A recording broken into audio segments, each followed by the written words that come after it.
చెప్తారు వాళ్ళకి. కానీ ఏం చదువుకున్నావు? నాకు చిన్న వయసులోనే అయింది సార్. అంటే అప్పుడు నాకు అంత ఇది లేదు సార్, చిన్న వయసులోనే మ్యారేజ్ అయింది.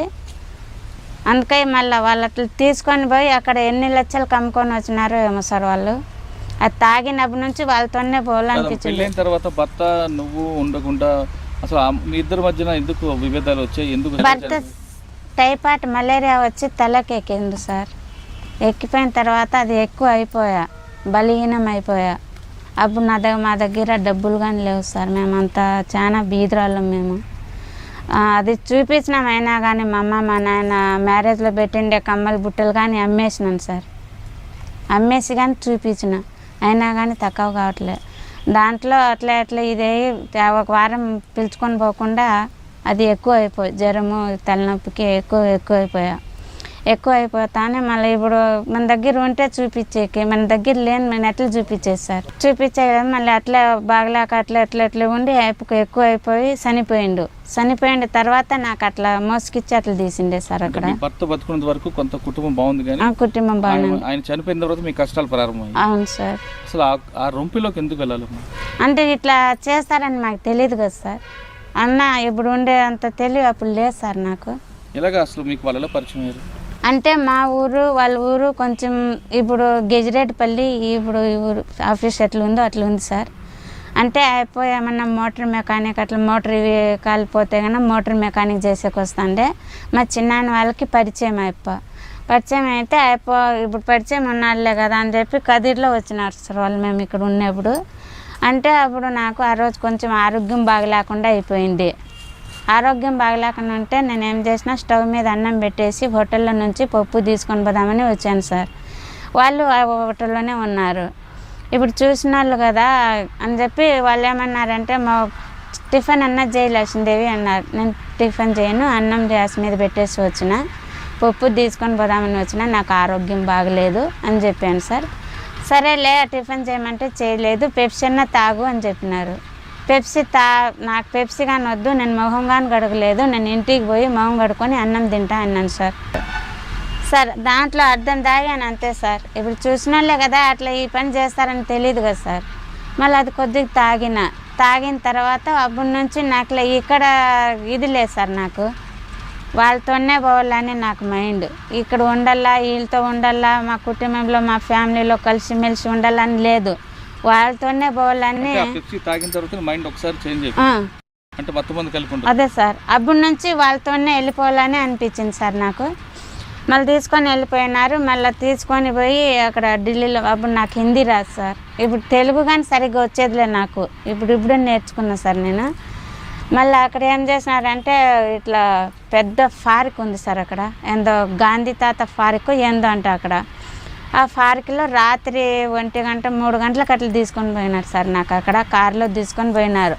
ఆ కారులో ఎట్లా అంటే, లోపల ఉండే మనిషి బయట వాళ్ళకి కనిపరాదు, బయట ఉండే వాళ్ళ మనిషి కనిపిస్తుంది సార్.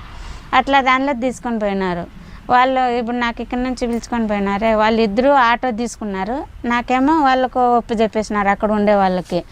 అయినా నేను చెప్పిన, మీతోనే వస్తాను నేను, మీరు ఎక్కడ వెళ్తున్నారంటే, ఇట్లా సిటీ కదా ఇది, 2-3 ఇక్కడ కూర్చుండేది, 5-6 మంది కూర్చొనేరు పట్టుకుంటారు, మీరు ముందర వెళ్ళండి, మేము వెనక ఆటో తీసుకొని వస్తామని చెప్పి మా కారులో పంపించేసి వాళ్ళు వెనక్కి వచ్చేసినారు సార్. నాకు అంత డబ్బులు కమ్మేసి, హిందీ రాదు నాకు. వాళ్ళు హిందీలో మాట్లాడుకున్నారు.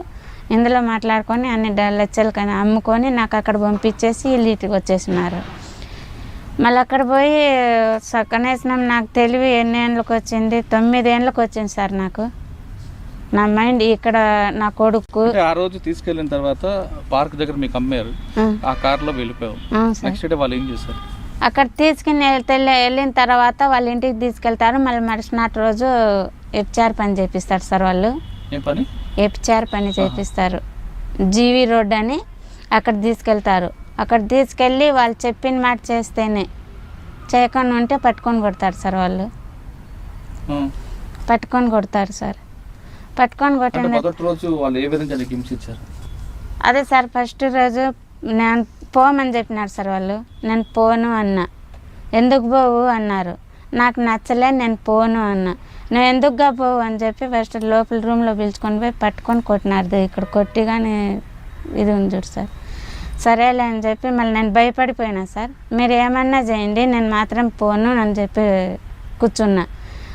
మళ్ళీ 2-3 లేడీస్లు కలిసి లోపల రూమ్లో విడిచిపెట్టేసి వచ్చినారు సార్. వేరే వాళ్ళకి జెంట్స్కి నాకు ఇద్దరికి పిలుచుకొని పోయి ఇడిసాలకే నాకు భయం అయ్యి నేను రాను అంటే వాడు వచ్చి అమ్మ నేను రానంటుంది. అంటే మళ్ళీ వచ్చి కొట్టింది సార్ అమ్మ. కొట్టిన తర్వాత ఏమన్నా చేయి, నేను మాత్రం పోను, నాకు నచ్చలేదు ఈ అలవాటు అని చెప్పిన.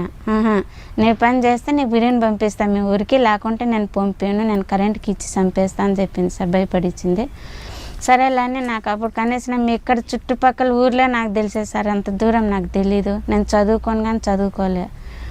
మళ్ళీ అక్కడ తీసుకొని పోయి అట్లా అన్నీ చేస్తా అంటే నేను మా ఊరికి పంపించాలా అంటే మీ ఊరికి ఎందుకు పంపిస్తాము, వాళ్ళు ఎన్ని డబ్బులు తీసుకొని పోయింటే ఆ డబ్బులు అంతా తీరిపోయేంత వరకు మేము పంపించము అన్నారు. అంటే వాళ్ళతో మాట్లాడుకోండి, మాతో ఏం సంబంధము, మేము తీసుకోలేదు కదా, మేము తినలేదు కదా, మాకు ఊరికనే ఎందుకు ఈ ఎంసీ పెడుతున్నారంటే వాళ్ళు తీసుకొని పోయినారు కదా, వాళ్ళకి మీరు అడగల, మేము ఎందుకు అడుగుతామని మమ్మల్ని పట్టుకొని కొట్టినారు సార్ వాళ్ళు. సరేలే అని చెప్పి అట్లా 10 ఏళ్ళు చేయించినారు సార్. అక్కడ కొట్టిపించుకొని తిట్టిపించుకొని కంటికి నిద్ర లేక ఆడంటే కనీసం బొక్క పడిపోయినా కానీ చూపించారు సార్ వాళ్ళు. టయానికి నిద్ర ఉండదు, అన్నం ఉండదు. రాత్రి 3 గంటలకు పెడితే మళ్ళీ రాత్రికి 3 గంటల అన్నం పెట్టేది, అది అంతంత పెడతారు సార్. అది ఢిల్లీలో మీరు ఉన్న టైంలో మీ దగ్గర రకరకాల కస్టమర్లు వస్తుంటారు. అంటే కొంతమంది మంచి వాళ్ళు ఉంటారు, కొంతమంది చెడ్డ వాళ్ళు ఉంటారు. కానీ ఎక్కువగా ఎటువంటి వాళ్ళు వస్తుంటారు? ఎక్కువ తాగిన వాళ్ళు వస్తారు సార్. తాగి వచ్చిన వాళ్ళు ఇప్పుడు వాళ్ళకు మనం మంచిగా ఇది చేస్తే బాగుంటుంది, లేకుంటే మనం మంచిగా ఇది చేయకుండా ఉన్నామనుకో బయట పోయి వాళ్ళకి చెప్తారు మాకు మంచిగా ఇది చేయలేదు, లోపల వాళ్ళు మాకు ఇది చేస్తున్నారని. వాళ్ళు పోయి 1కి 2 చెప్తే మళ్ళీ వాళ్ళకి పట్టుకొని కొడతారు సార్ వాళ్ళు. ఎందుకుగా ఏంటిగా వాళ్ళు డబ్బులు ఇవ్వలేదా, ఇప్పించుకున్నాం కదా, వాళ్ళు మంచిగా చూసి పంపేలా అని చెప్పి పట్టుకొని కొడతారు సార్ వాళ్ళు. ఆ రోజు అన్నం కానీ పెట్టారు. అట్లే చాలా హింస పెట్టినారు సార్. తాగి వచ్చిన తర్వాత వాళ్ళు చాలా వికృతంగా రాక్షసంగా అవును సార్. అంటే అంత రాక్షసంగా ఎలాగో వస్తుంది వాళ్ళు చెప్పొచ్చు కదా, మీరు వాళ్ళు వచ్చిన వాళ్ళు మగవాళ్ళు కాదు, రాక్షసంగా ప్రవర్తిస్తారు. ఇప్పుడు మేము అట్లా చెప్తే వాళ్ళు పట్టుకొని కొడుతున్నారు కదా సార్. భరించుకోవాలా, వాళ్ళ లోపల ఏమి చేసినా మీరు భరించుకోవాలా, డబ్బులు ఇస్తాను లేదా మనకి అని అంటారు సార్. కొడతారు కూడా. అంటే మీకు మర్చిపోలేనిగా రాక్షసం ప్రవర్తించిన వ్యక్తులు ఎవరైనా గుర్తున్నారా? అంటే అక్కడ ఇప్పుడు నేను వచ్చి 3 ఏళ్ళు అయింది సార్. అంత టైంలో అంత ఇటువంటి మనిషి లేడు అన్న ప్రవర్తించే వాళ్ళు ఎవరున్నారా? అంత రాక్షసు అంటే ఇప్పుడు అంతగా గ్యాప్ ఉండదు సార్. చాలా రోజులు కదా వచ్చేసి. బాగా హింసించేవారు. అంత నేను చెప్తున్నాను కదా సార్, చాలా హింస పెట్టినారు సార్. అక్కడ అయితే కస్టమర్లు హింస పెట్టినారు, ఇక్కడ నుంచి పిలుచుకొని పోయే వాళ్ళు కానీ బాగా కొట్టినారు సార్ మాకు. తర్వాత ఎన్ని సంవత్సరాల తర్వాత నువ్వు తెలుగు నేర్చుకున్నావు? మళ్ళా 8 సంవత్సరాలకు అట్లా నేర్చుకున్నాను సార్. 8 సంవత్సరాలకు అట్లా నేర్చుకున్న తర్వాత మళ్ళీ నేను అడిగినాను సార్ ఇంటికి పోతాను అంటే. మళ్ళీ నేను అట్లా 8 సంవత్సరాలు ఒకే కంపెనీలో పనిచేస్తావా? అంటే పక్కన సార్. ఇప్పుడు లైన్గా ఉంటారు కదా సార్. ఇప్పుడు ఒకరోజు నెల 3 నెల సంవత్సరం అట్లా నా దగ్గర, ఇంక వేరే వాళ్ళ దగ్గర 2 సంవత్సరాలు 3 సంవత్సరాలు, ఇంకా వేరే వాళ్ళ దగ్గర 1 సంవత్సరం 1.5 సంవత్సరం అట్లా పెడతారు సార్. అట్లా పెడతారు. అంటే ఒక్కొక్క రోజు సంవత్సరము 2 సంవత్సరము ఒక ఆమె దగ్గరే ఉంచారు సార్. ఇప్పుడు వాళ్ళు మెయింటైన్ చేస్తారు కదా సార్, వాళ్ళే చేంజ్ చేసుకుంటారు అన్నమాట. మరి 9 సంవత్సరాల తర్వాత మరి సొంత ఊరికి ఏ విధంగా వచ్చావు? మళ్ళీ అట్లా ఇప్పుడు వాళ్ళు పంపించలేదని చెప్పి సార్, మళ్ళీ నాకు కనీసం నా సంతకం కానీ రాదు సార్. నేను చదువుకొని కానీ చదువుకోలే. మళ్ళీ నేను కడప నుంచి ఒక అమ్మాయి, ఇక్కడ బెంగళూరు నుంచి ఒక అమ్మాయి, వాళ్ళిద్దరికీ పిలుచుకొని పొద్దున్నే 5 గంటలకు ఇక్కడ ట్రైన్ ఉంటుంది సార్. ఇప్పుడు ఆ ట్రైన్కి పోతే ఆడ పట్టేస్తారని చెప్పి ఆ పాపని వాళ్ళిద్దరికీ పిలుచుకొని బస్ స్టాండ్కి వెళ్ళిపోయినాం సార్. బస్ స్టాండ్కి మేము దిగే లోపల ఒక ఆటో వచ్చినాడు. ఆయప్పకి చెప్పినాం ఇట్లా మాకు చాలా హింస పెడుతున్నారు, మీకు కూతుర్లో చెల్లిలో ఎవరన్నా ఉంటారో మాకు ఇట్లా సహాయం చేయాల, మాకు బస్ స్టాండ్లో అట్లా చేర్చేయమంటే బస్ స్టాండ్లో 5 గంటలకు చేర్చేసినారు సార్. చేసేసిన తర్వాత మళ్ళీ అక్కడక్కడే 2 రోజులు బాధపడినా సార్. నేను మాకు దిక్కు తెలియదు కదా సార్, మేము అసలు అక్కడ నుంచి ఇంత దూరం రావాలంటే మాకు తెలియదు కదా. 3 అట్లా వాళ్ళమే. అక్కడే 3 రోజులు అక్కడే బాధపడినాం. ఆడే బస్సు ఎక్కేది, ఆడే దిగేది, ఆడే బస్సు ఎక్కేది, ఆడ కనీసం కంటికి నిద్రలే, అన్నంలే, 3 రోజులు అట్లే ఆడే బాధపడినాం. మళ్ళీ తర్వాత బస్సు ఎక్కినాం సార్. మళ్ళీ బస్సు ఎక్కి మళ్ళీ అడిగినాం వాళ్ళకి, అడిగితే ఇటు హైదరాబాద్ పోతుంది అన్నారు. సరేలే మన ఆంధ్రాలో పడిపోతే మళ్ళీ ఎట్లా అవుతుంది అని చెప్పి. ఢిల్లీ నుంచి హైదరాబాద్ బస్సులు లేవి అక్కడగా సార్, ఇక్కడ హర్యానా, బీహార్, హర్యానా అని ఉంటుంది సార్. అవి దాటుకుంటే హైదరాబాద్ బస్సు వస్తుంది సార్ అక్కడ. మళ్ళీ అక్కడ నుంచి ఆ బస్సుకు వచ్చాకే మళ్ళీ హైదరాబాద్లో వచ్చేసినాం సార్. హైదరాబాద్ నుంచి ఇక్కడ వచ్చాక మా దగ్గర డబ్బులు లేవు సార్ మాకు. ఇప్పుడు ₹1 ఇయ్యరు మాకు. సంపాదన అంతా వాళ్ళే తీసుకుంటారు. మీకు ఎందుకు ఇంకా ఈ సంపాదన, మేము ఇస్తున్నాం కదా, మేము చూస్తున్నాం కదా, మేము తినిపిస్తున్నాము, మీకు ఎందుకు డబ్బులు అని చెప్పి మా చేతికి ₹1 ఇయ్యరు సార్ వాళ్ళు. మళ్ళీ తీసుకోకుండా మళ్ళీ అక్కడ నుంచి ఇప్పుడు హైదరాబాద్ నుంచి బెంగళూరుకి వచ్చాక మా దగ్గర ₹1 లేదు. మళ్ళీ ఆ పాప బెంగళూరు పాప వాళ్ళు చూసిన వాళ్ళు అంటే వాళ్ళకి చెప్పి వాళ్ళ దగ్గర ₹1000 ఇప్పించుకొని మళ్ళీ బెంగళూరుకి పోయినాం సార్. బెంగళూరుకి పోయి వాళ్ళ అమ్మ వాళ్ళ నాయన ఇంటికి పోయి మళ్ళీ వాళ్ళ ఇంటి దగ్గరే ఉండి ఆ రోజు మళ్ళీ ఇప్పుడు అక్కడ నుంచి మా ఊరికి వచ్చేగాని లేదు. ఫస్ట్ ఆ పాపను అక్కడ ఇడిచిపెట్టేసి మళ్ళీ ఈ పాపను కడపాక వాళ్ళ ఇంటికి ఇడిచిపెట్టేసి మళ్ళీ నేను మా బెంగళూరులో 4 నెలలు కాంక్రీట్ పనికి చేసి మళ్ళీ మా ఇంటికి వచ్చినాను సార్ నేను.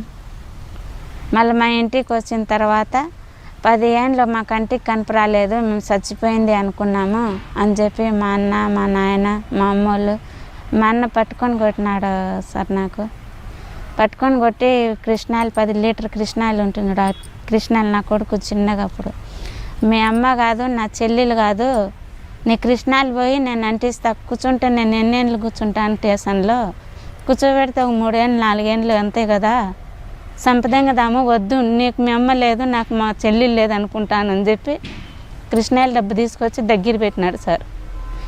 అప్పుడు ఏమనుకున్నా అంటే నేను అంత హింస పెట్టి అక్కడ నేను అంత బాధపడి అంతగా వచ్చిన నేను వీటికి వచ్చేళ్ళకే నేను నాకు మళ్ళీ కృష్ణాయిలు పోసి నేను ఇది చేస్తా అంటున్నాడే మా అన్న. మా చెల్లెలు ఇంటికి వచ్చిందని సంతోషం పడలేదు.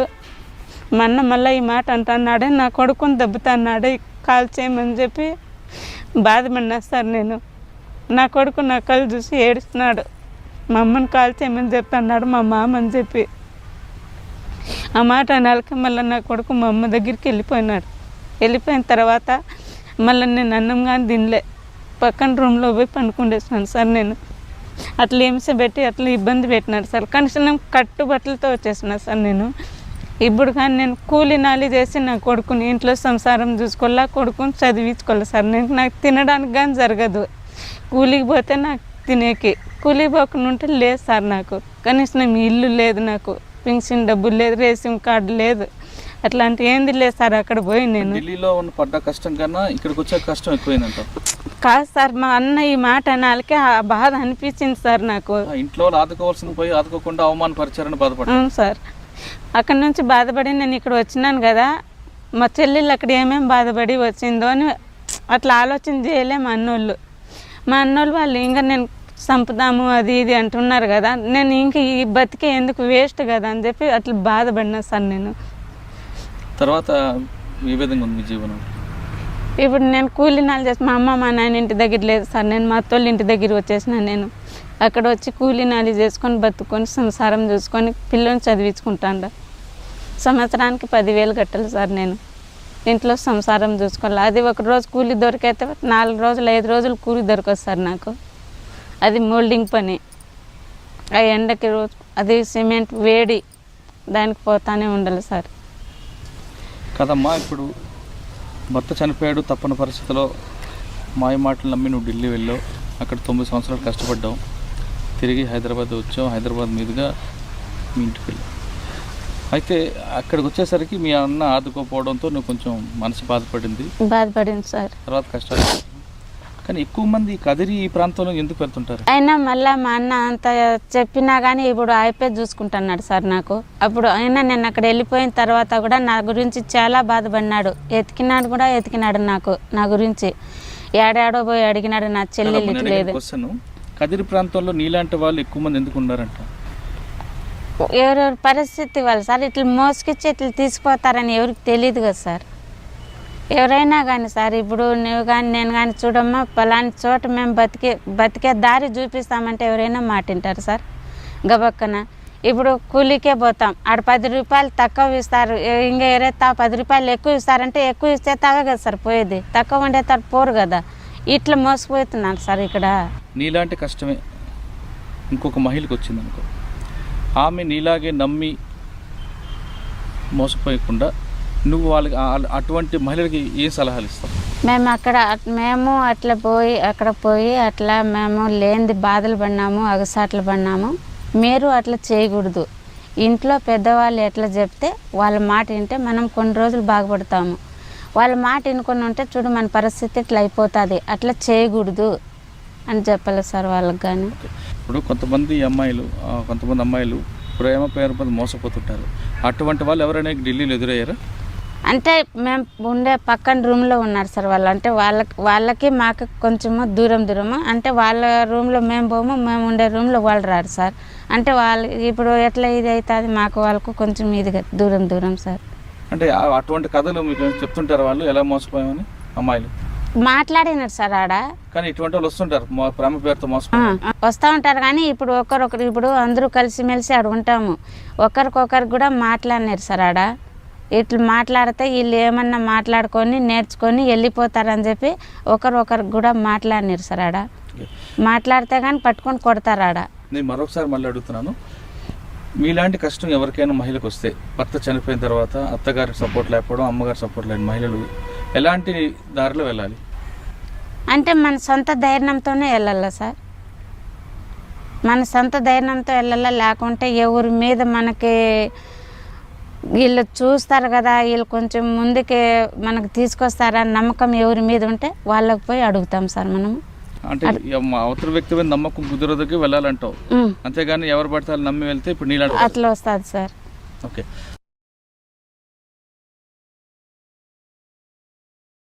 ఏ మహిళకు వచ్చినా ఖచ్చితంగా ఆ సమయంలో తమకు కావాల్సిన వారితో సంప్రదించి నిర్ణయం తీసుకోవాలి, లేదా తమ నిర్ణయాన్ని మరొకరితో షేర్ చేసుకొని ఆ విధంగా వెళ్ళాలి, ముందుకు వెళ్ళాలి.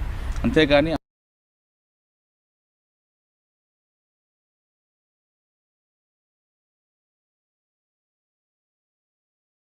కనిపిస్తుంది. కాబట్టి ఎటువంటి కష్టం వచ్చినా ఖచ్చితంగా దానికి ధైర్యంగా వెళ్ళాలి. ఎవరైతే అపరిచిత వ్యక్తుల మాటలు నమ్మకుండా ఉంటే వాళ్ళ జీవితం ఒకసారి మనకి ఒక ఎగ్జాంపుల్గా కనిపిస్తుంది. ఇది ఈ వారం